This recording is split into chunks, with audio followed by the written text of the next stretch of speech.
dipergunakan. Tentang harta ini ada dua pertanyaan. Yang pertama, min aina tasabahu, dari mana engkau mendapatkan harta itu, dari usaha apa? Apakah dari hasil merampok, korupsi, atau hasil riba, atau hasil dari penjualan benda-benda haram termasuk minuman keras. Kemudian yang kedua, wa fima anfaqahu, dan harta itu diinfakkan kemana, dimanfaatkan untuk apa. Inilah pertanggungan jawaban kita besok di akhirat. Hadis riwayat At-Tirmidzi. Kaum muslimin yang berbahagia, kalau dalam Al-Quran dikatakan wa anfiqu mimma razaqnakum min qabli an ya'tiya ahadakumul maut fayaqula rabbi laula akhartani ila ajalin qarib fa asaddaqa wa akum minas salihin. Orang-orang yang ketika sudah sampai di alam barzakh, dia mengatakan, kembalikan aku ya Allah ke dunia, walaupun agak sebentar, aku akan bayar infak, sedekah, bayar zakat, segala macam. Nyawa sudah di tenggorokan, nyawa akan dicabut oleh malaikat. Dia minta tangguhkanlah ya Allah, tapi Allah tidak akan menangguhkan hari kematian itu.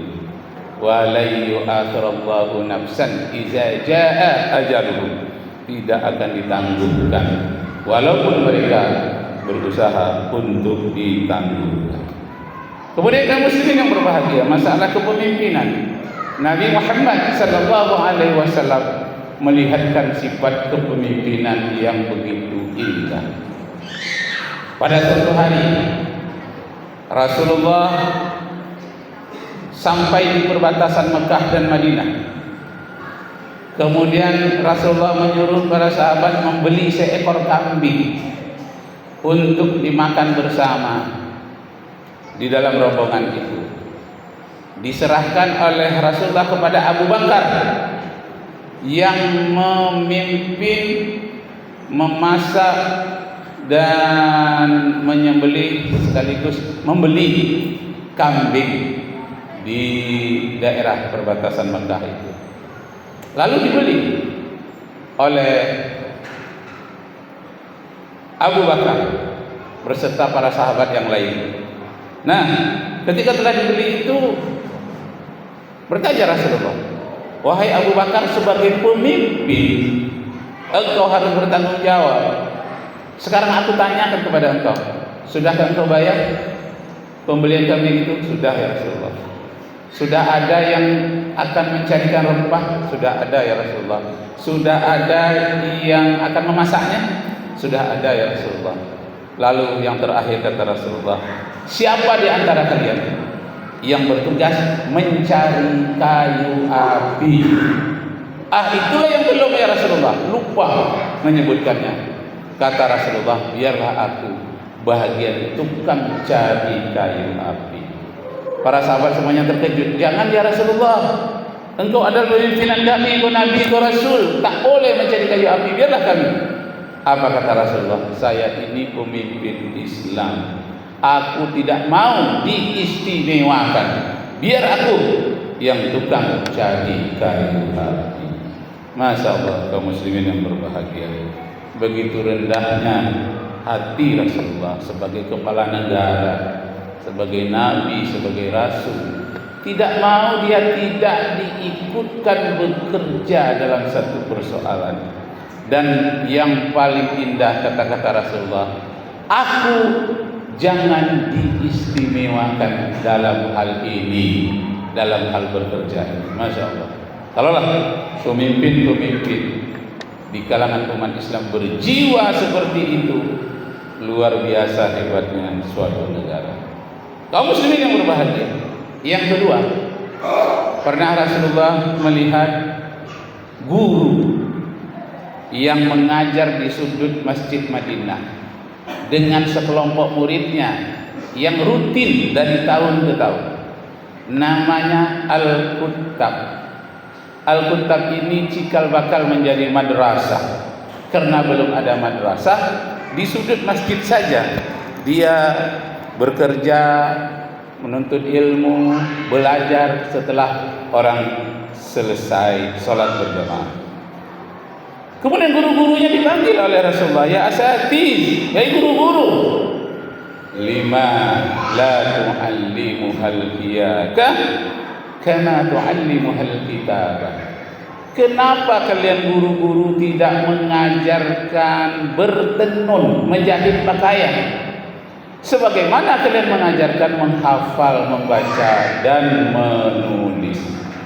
Jadi kaum muslimin yang berbahagia, Rasulullah tidak menginginkan kita hanya menghafal-hafal doa, tidak menginginkan kita hanya menghafal-hafal ayat Al-Quran. Keterampilan jangan lupa.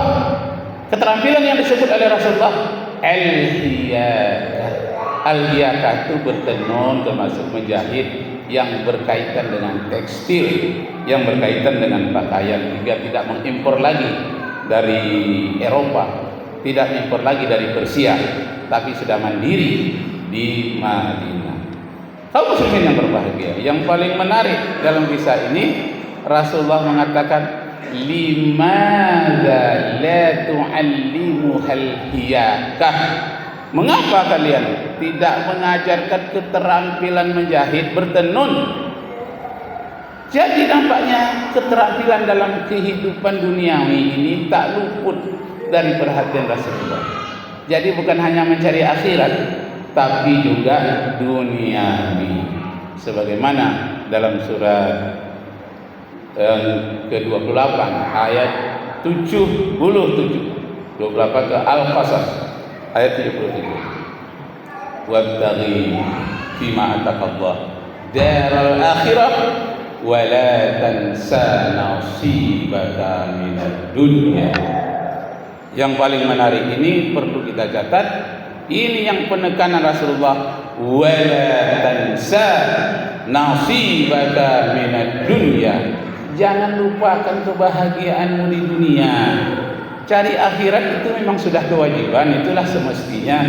Tapi jangan juga lupa tentang kebahagiaan dunia. Nah, begitulah seorang pemimpin yang memperhati masyarakatnya dalam bidang pendidikan, memperhatikan masyarakatnya dalam bidang bekerja sama, ta'awun, diperhatikan oleh Rasulullah sebagai pemimpin. Yang kata kuncinya ialah pemimpin itu haruslah pekerjaannya, programnya berorientasi kepada masyarakat yang terlemah. Mudah-mudahan kita mempersiapkan anak cucu dan keturunan kita menjadi pemimpin yang bertakwa.